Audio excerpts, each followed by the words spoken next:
Bonjour à toutes et tous, je suis ravie de vous retrouver dans cette nouvelle vidéo en plein air, avec ce beau soleil, cette chaleur, ces belles énergies pour la nouvelle lune qui arrive demain, 21 juin 2020. Et ça nous donne déjà la puce à l'oreille, n'est-ce pas? L'été. Ah oui, l'été. La fête de la musique qui a commencé hier, l'arrivée des beaux jours. Alors que fait-on pendant cette période? Eh bien, on sort généralement de chez soi. Attention, n'oublions quand même pas les gestes barrières. Et on sort de chez soi pour retrouver et profiter des gens qu'on aime. Nos amis, nos enfants, nos parents, la famille.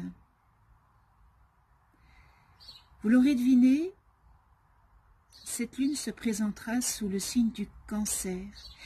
Il n'y a pas de hasard. Je dis toujours, le hasard n'existe pas, les miracles existent, n'est-ce pas? Alors, le signe du Cancer, c'est un signe d'eau qui est réputé pour être un communicant hors pair.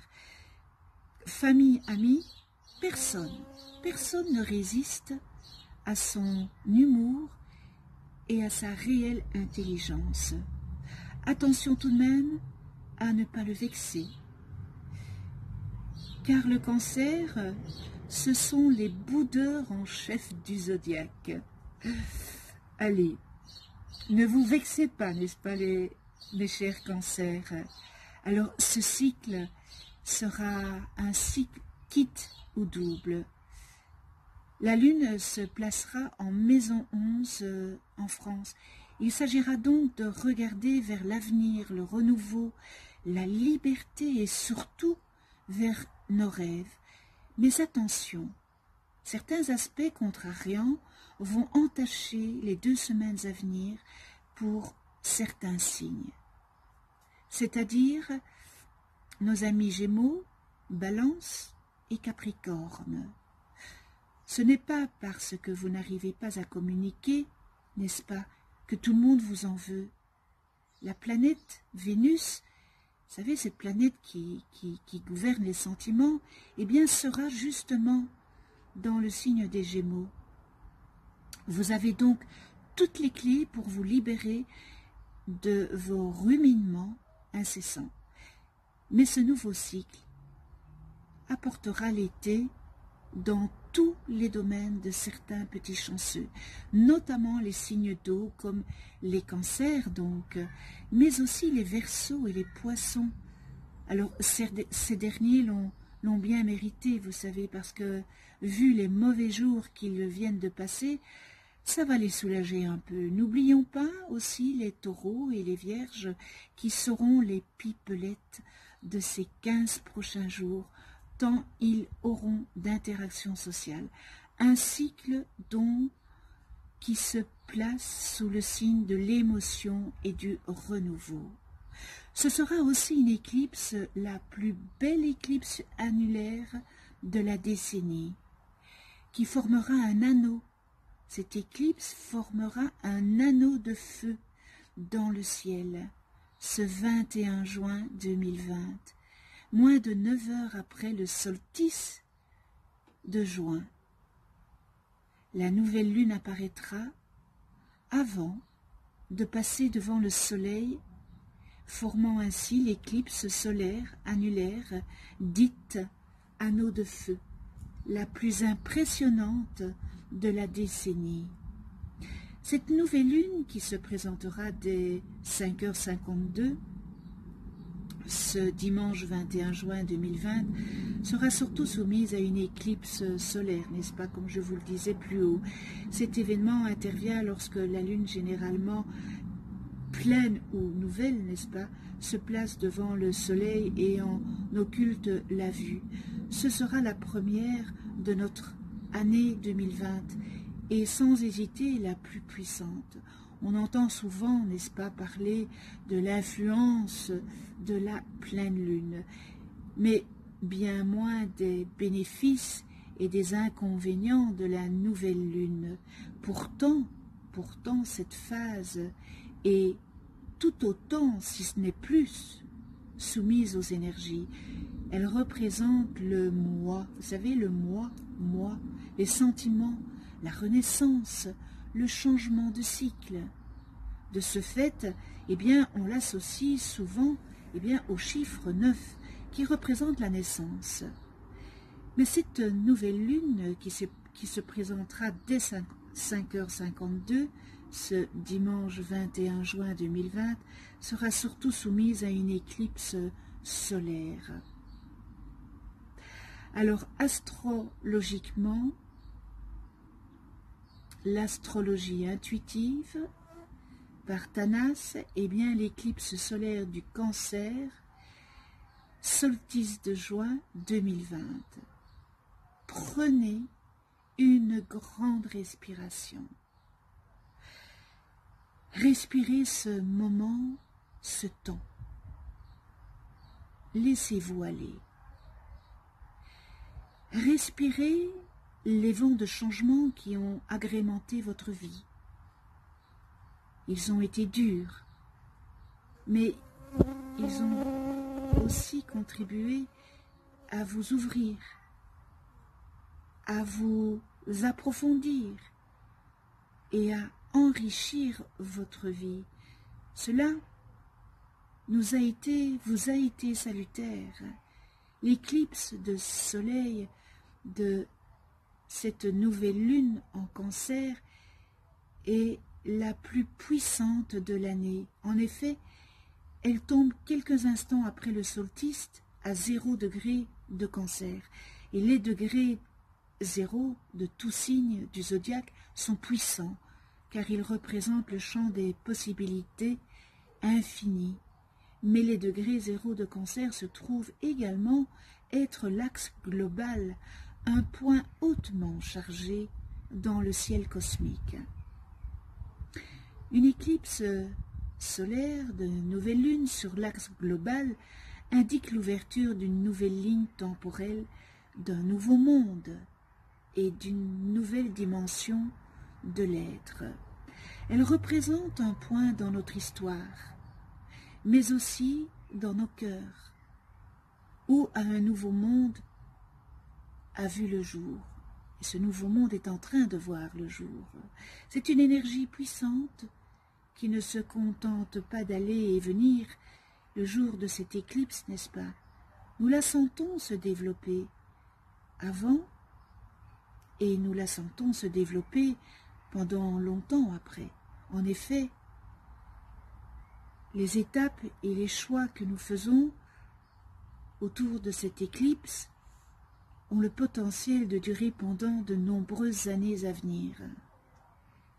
On a l'impression que de grands changements vont se produire alors que nous terminons ce vieux monde et que nous nous dirigeons vers un nouveau. Mais, vous savez, nous sommes prêts. Nous nous y sommes préparés et le moment est venu. Et ce n'est pas qu'une impression de grands changements. Il y a un grand changement qui est en train de se faire sur notre planète. Vous l'avez constaté comme moi, vous le constatez comme moi. Nous laissons derrière nous ce vieux monde pour entrer dans le nouveau monde. Au cours de ce nouveau voyage qui se déroule lentement, de plus en plus de gens vont commencer à s'éveiller et à exploiter des capacités dont ils ne soupçonnaient pas l'existence. La découverte de ces capacités contribuera à modifier et à changer notre façon d'aborder les choses en tant que société. Si nous le ressentons au niveau individuel, nous avons davantage le sentiment que cela concerne le collectif et le voyage de la planète dans son ensemble. L'éclipse solaire du Cancer est une éclipse annulaire, ce qui signifie que l'ombre de la Lune couvrira le centre du Soleil, comme je l'ai expliqué plus haut, laissant un anneau, mais vraiment un magnifique anneau de feu brillant.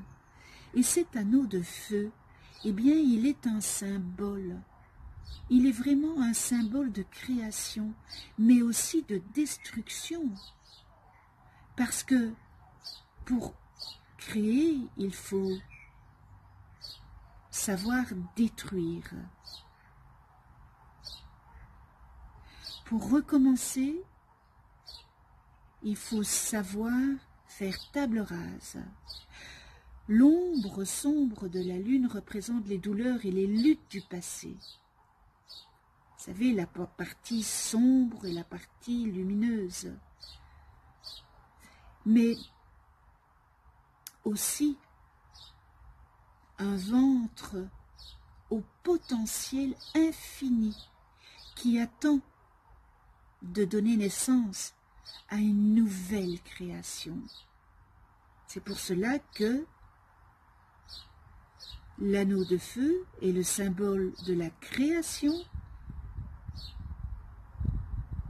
et c'est aussi le symbole de la destruction.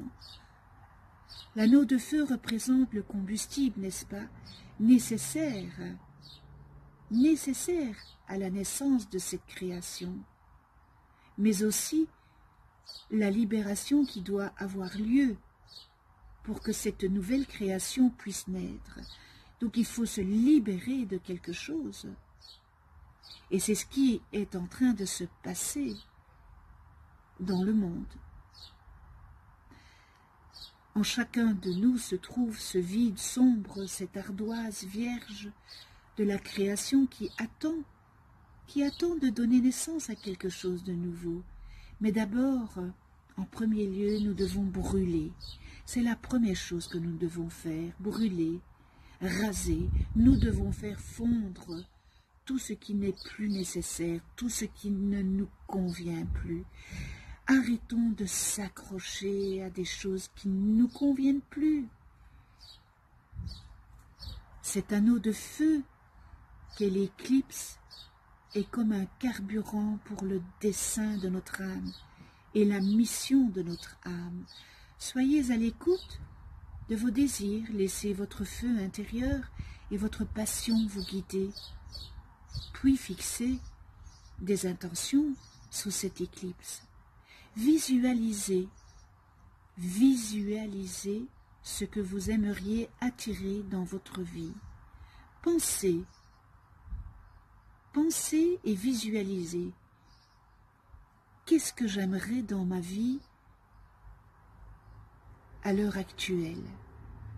Visualisez ce à quoi vous voulez que cette nouvelle terre ressemble pour tout le monde. Alors, personnellement, moi, c'est très simple. Que tout le monde s'entende, qu'il n'y ait plus de conflit, qu'il n'y ait plus de guerre, qu'il n'y ait plus d'amour, de pouvoir, que tout soit dans l'amour inconditionnel. Ça, voilà, moi, c'est ce que je visualise pour le monde. Je visualise la paix, l'égalité, la justice, l'amour, la compassion. Le but, eh bien, dans tout ça, tout y est. Faites appel à ces puissantes vibrations et laissez-les naître en vous, pour vous-même en premier et pour l'humanité tout entière. Imaginez-vous comme un récipient attendant d'être rempli alors que tout autour de vous, eh bien, le vieux brûle, ce qui ne va plus brûle, ce qu'il n'y a plus à être, eh bien, brûle. Ce n'est pas un hasard si cette puissante éclipse solaire du solstice se produit en plein milieu de deux éclipses lunaires difficiles. Vous savez, on a eu l'éclipse du Sagittaire, qui était le 5 juin, et l'éclipse du Capricorne, qui a été le 4 juillet. La transformation et le changement sont en cours. On nous montre simultanément ce qui est possible et ce qui nous fait obstacle. Quand je parle du 5 juin et du 4 juillet, enfin voilà, c'est pas de juillet, c'est évidemment pas de cette année, n'est-ce pas? Alors, la transformation et le changement sont en cours. On nous montre simultanément ce qui est possible et ce qui nous fait obstacle. La destruction peut venir, mais comme toujours, il y a une renaissance qui suit. Il y a une renaissance qui devra suivre. Après une destruction, on reconstruit. Il y a une reconstruction. L'énergie zodiacale du solstice et du cancer présente, s'ajoute à la sensibilité accrue de cette éclipse. Nous pouvons nous sentir plus intuitifs et connectés, ou nous pouvons être amenés à réfléchir à nos sentiments de sûreté, de sécurité et de confort. L'énergie du cancer consiste à se sentir chez soi et à apprendre à se déplacer dans la vie en étant connecté à l'amour et à la compassion. Nous méritons toutes et tous de nous sentir chez nous, à l'intérieur de nous, mais aussi sur cette planète. Nous avons toutes et tous notre place ici. Nous avons toutes et tous notre place sur ce rocher géant qui flotte, qui flotte dans le ciel, étendu, immensité et sans fil. Alors le cancer est le signe dominant de la Lune. La Lune est connectée à l'énergie créative, nourricière et intuitive. Et c'est peut-être là que nous devons concentrer notre attention dans notre propre vie. La Lune nous dit, ne vous cachez pas, ne vous cachez plus, car il y a de la place pour nous toutes et tous. Il y a assez d'amour pour nous toutes et tous. Alors que nous sentons que cette puissante éclipse solaire se prépare, assurez-vous de vous donner de l'amour. Assurez-vous de donner de l'amour aux autres, de l'amour aux personnes qui vous entourent, de l'amour aux personnes que vous aimez, tout autour de vous. Reconnaissez la guérison qui vient quand vous menez à bien toutes ces choses avec amour, non seulement pour vous-même, mais aussi pour les autres. Alors je vais terminer avec ce beau message céleste, l'éclipse solaire du solstice de la nouvelle lune du cancer, elle est puissante, mais il nous reste encore une éclipse à venir avant de mieux comprendre ce que cette passerelle d'éclipse est destinée à apporter. Voilà, je vous remercie pour votre écoute. Je remercie tous les abonnés et je remercie aussi ceux qui ne sont pas abonnés. Je suis un petit peu moins présente sur la chaîne parce que nous avons toutes et tous des moments, des passages un peu plus difficiles que d'autres. Mais je ne vous oublie pas, croyez-moi. Je vous souhaite une belle nouvelle lune, solstice, éclipse. N'oubliez pas de faire vos intentions. Et je remercie Madame la Lune pour tout ce qu'elle nous donne et ce qu'elle nous fait réfléchir et ce qu'elle nous permet de demander. Nous la remercions avec toute gratitude et on se retrouve pour une prochaine vidéo. Je vous embrasse tout fort et puis prenez soin de vous dans la douceur de ceux qui vous entourent et de ceux que vous aimez. À tout bientôt.